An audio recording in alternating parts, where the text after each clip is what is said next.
जय हिंद दोस्तों। देखो क्वेश्चन है यूपी पीसीएस का भी है। आप इनको बीपीएससी, यूकेपीएससी,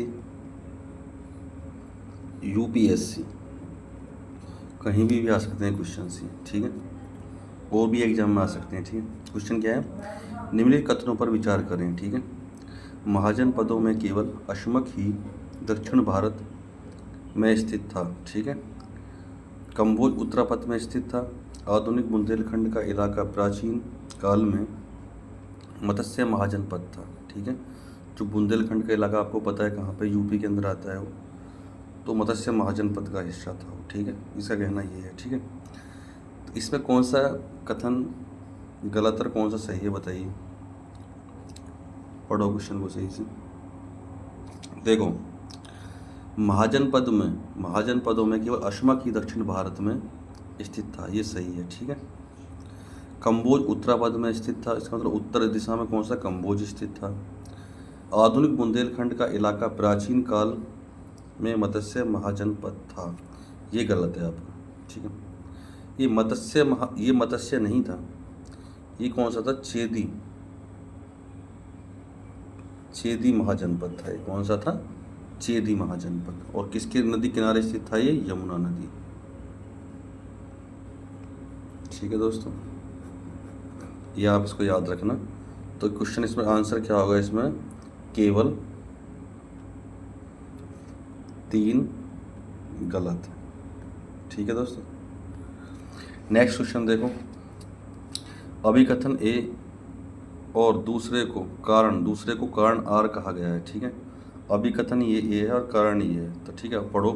अशोक का बौद्ध होने का पता प्रमाण उसके भाब्रू से प्राप्त लघु शिलालेख है, ठीक है। शिलालेख से है, ठीक है। भाब्रू से प्राप्त लघु शिलालेख से है, ठीक है। दूसरा क्या है, इस शिलालेख में अशोक स्पष्ट है बुद्ध धर्म तक संघ का अभिवादन करता है, ठीक है। तो ये क्या है, दोनों ही सही है, मतलब ए आर की सही व्याख्या करता है, ठीक है। तो आर भी सही है, आर ए एंड आर दोनों सही है, ठीक है। ठीक है दोस्तों, पढ़ लो इस क्वेश्चन को। तीसरा क्वेश्चन क्या है, निम्नलिखित कथनों पर विचार करें। इल्तुतमिश के समय अवध में पृथ्वी का विद्रोह हुआ था, ठीक है। ये कथन सही है, ठीक है। गलत है, सही है, सही है।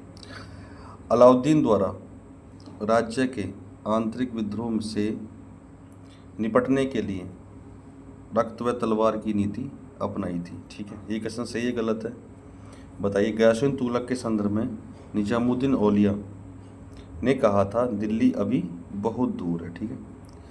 तो ये कथन भी राइट है आपका, लेकिन ये गलत जो दूसरा वाला है, केवल ये 2 गलत है, ठीक है। कैसे गलत है, रक्त व तलवार की नीति मंगोल का जो आक्रमण हुआ था ना, मंगोल आक्रमण, उस समय अपनाई थी, किसकी, रक्त और तलवार की नीति, ठीक है दोस्तों। रक्त और तलवार की नीति कब बनाई थी, मंगोल आक्रमण के समय, ठीक है। तो केवल इसका 2 गलत है, 1 और 3 सही है, ठीक है दोस्तों। अगला क्वेश्चन देखो, अगला क्वेश्चन क्या है। अगला है, निम्नलिखित युग्मों में से कौन सा सही या सुमेलित है, ठीक है। ये राज्य दिया हुआ है, राज्य चिन्ह दिया हुआ है, ठीक है। चोल का बाघ था, चेर का धनुष बाण था, पांडे का मछली था, सभी सही सुमेलित हैं। चौथा ऑप्शन ये है, तो बताइए कौन सा गलत है इसमें, बताओ। ये सभी सही हैं, ठीक है। चोल का बाघ था, चेर का धनुष बाण था, पांडे का मछली था, ये राइट है, ठीक है। सारे ही राइट हैं। अगला क्वेश्चन क्या है, कूट की सहायता से सही उत्तर चुने। प्रमुख दक्कन राज्य और संस्थापक थे, तो बीजापुर का कौन था बताइए। बीजापुर का आपका यूसुफ था, यूसुफ आदिल खां, ठीक है। अहमदनगर कौन था, मलिक अहमद था। गोलकुंडा कौन था, कुली शाह था। और बीदर का कौन था? अमीर अली बरीद। ठीक है, तो इसका कौन क्या हो जाएगा? देखिए, ए का, देखो ए का हो जाएगा 2, बी का 1, सी का 4 और डी का 3। तो इसका आंसर होगा, आपका आंसर होगा 2 1 4 3। ठीक है दोस्तों, पढ़ लो इसको, काफ़ी इंपॉर्टेंट क्वेश्चन है ये भी। अगला देखो, अफ्रीका महाद्वीप में स्थित देशों में से, ठीक है, कौन सा दास तटीय रेखा यानी स्लेव कोस्ट कहलाते हैं? कौन कौन से देश स्लेव कोस्ट कहलाते हैं? टोगो, बेनी और नाइजीरिया, ये स्लेव कोस्ट है, स्लेव कोस्ट है। ठीक है, लाइबेरिया, और ये खाद्यान्न से संबंधित है। ठीक है, स्लेव कोस्ट आपका है टोगो, बेनी और नाइजीरिया देश। ठीक है, पढ़ लो इस क्वेश्चन को, क्या है स्लेव कोस्ट के बारे में पूछा है इसमें। ठीक है, तो आप स्लेव कोस्ट में 3 कर देना है। ठीक है दोस्तों, अगला क्वेश्चन देखो, लिस्ट 1 लिस्ट 2 को मैच कीजिए। यूराल पर्वत, मतलब इसमें दिया है पर्वत उसका प्रकार, मतलब किस प्रकार वली इतना खंडे क्या है? ठीक है, यूराल पर्वत किसका पार्ट है? ये आपका वलित पर्वत है। ठीक है, सियरा नेवेदा क्या है? ये खंड पर्वत है। ब्लैक हिल्स क्या है? ये गुंबदाकार था। और किलीमंजारो क्या है? ये ज्वालामुखी पर्वत है। आपको पता, किलीमंजारो आपने पढ़ा है, तंजानिया में कहाँ पड़ता है आपको पता होगा। ठीक है, तो इसका क्या आंसर क्या होगा इसका?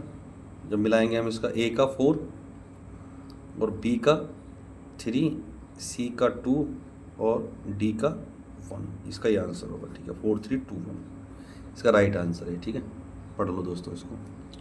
अगला क्वेश्चन क्या कहता है? निम्नलिखित पर विचार करें। उपरोक्त नदियों का पश्चिम से पूर्व, यानी पश्चिम से पूर्व क्रम लगाना है आपको। तो कैसे लगाएंगे? आपने मैपिंग किया होगा ना, मैपिंग में रिवर्स देखा होगा तो आप लगा सकते हैं, अदरवाइज नहीं कर सकते। तो पहली नदी कौन सी? केन है, चंबल है, बेतवा है, कहाँ बताइए? पहले आपकी चंबल पड़ेगी, चंबल। फिर आपकी क्या पड़ेगी? सिंध, फिर बेतवा, और फिर आपकी पड़ेगी केन। तो लगा लो, कैसे लगाओगे? 3 2 4 और 1। तो इसका यह हो गया 3 2 4 1। इसको आप एक मैप में जरूर देखना, रिवर्स को, आपको क्लियर हो जाएगा पक्का। इस क्वेश्चन पूछ लेता है। ठीक है, पक्का पूछता है। ठीक है दोस्तों, इस क्वेश्चन को करना आप सॉल्व इसको। अगला क्वेश्चन क्या है? निम्नलिखित कथनों पर विचार करें। भारत में केरल रबर का सबसे बड़ा उत्पादक राज्य है। चलो ठीक है, ये कथन तो आपका सही है। दूसरा क्या है? भारत रबर शोध संस्थान कोच्चि केरल में है। ये केरल में तो है, लेकिन ये कोच्चि में नहीं है आपका। ये आपका कहाँ है? कोट्टयम, कोट्टयम, ये कोट्टयम एक जगह है, वहाँ पे है। ठीक है, ये आपको लिखना कोट्टयम। क्या है? कोट्टयम। तो कोच्चि में नहीं है, ये कोट्टयम के अंदर है। ठीक है, तो इसका कौन सा गलत है आपका? केवल 2। ठीक है,